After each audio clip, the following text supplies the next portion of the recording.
నిజంగా ప్రేమించే హృదయం ఎప్పుడూ తిరిగి ప్రేమించబడదు. వాడుకొని వదిలేయడానికి మాత్రమే పనికి వస్తుంది. అవునా కాదా? చెప్పండి. ఇలాంటి వాళ్ళు చాలామంది ఉన్నారు. అవునా? అందరికీ ఏదో ఒక పని ఉంటుంది. కానీ నాకు మాత్రం నీ గురించి ఆలోచించడమే పనైపోయింది. ఆ పనిలో నువ్వు నాకు ఇచ్చే శాలరీ ఏంటో తెలుసా? నా కన్నీళ్ళు. పదే పదే నిందిస్తున్నా ఓ వ్యక్తి మౌనంగా ఉంటున్నాడు అంటే దానర్థం తప్పుని అంగీకరించడని కాదు. మూర్ఖులతో వాదించడం కన్నా మౌనమే మేలని గ్రహించి ఉండవచ్చు. భరిస్తున్నాడు కదా అని హద్దులు మీరి ప్రవర్తిస్తే ఏదో ఒకరోజు తెగించి తిరగబడతాడు. అప్పుడు అతన్ని ఎవ్వరూ నిలువరించలేరు. అందుకే నిజమేంటో తెలియకుండా ఎవ్వరి మీద నిందలు వేయకండి.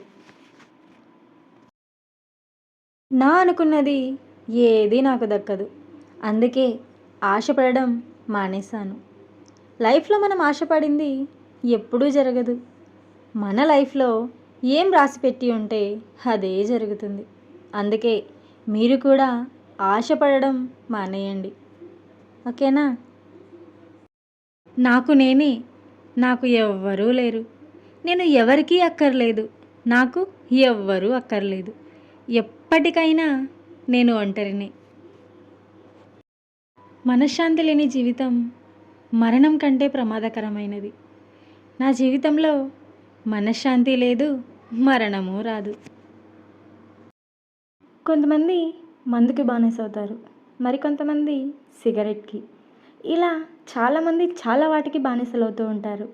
కానీ నేను మాత్రం నీ ప్రేమకు, నీకు బానిసైపోయాను. ప్రతి ఒక్కరి లైఫ్లో మర్చిపోలేని కొన్ని జ్ఞాపకాలు ఉంటాయి.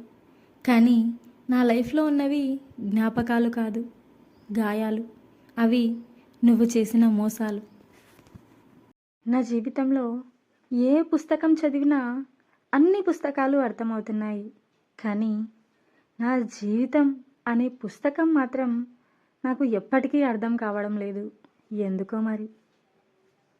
జనానికి మనం ఎలా ఉన్నా కష్టమే. మనం బాగుంటే కుళ్ళుకొని చేస్తారు. మనం చెడిపోతే ఊరంతా చాటింపేస్తారు. ఎన్ని రాత్రులని నేను ఏడుస్తూ పడుకోవాలి? ఎన్ని రాత్రులని నీ జ్ఞాపకాలతో నా కళ్ళు ఎర్రబడాలి? ఇంక నా వల్ల కాదు. కుదిరితే ఈ బాధను నాకు లేకుండా అయినా చెయ్యి, లేదంటే నన్నే అయినా చెరిపేయి.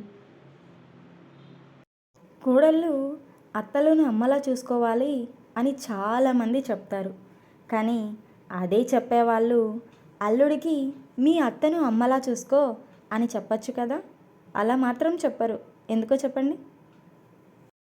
గుర్తొచ్చినప్పుడు మాట్లాడడానికి, గుర్తుంచుకొని మాట్లాడడానికి చాలా తేడా ఉంది. మనం ఒకరికి బెస్ట్ ప్రయారిటీ అవ్వాలే కానీ చాయిస్ మాత్రం అవ్వకూడదు. నాది అనుకుంటే ఎంత దూరమైనా వెళ్తాను. ఒక్కసారి కాదనుకుంటే కన్ను కాదు కదా, కన్ను రెప్ప కూడా ఎత్తి చూడను.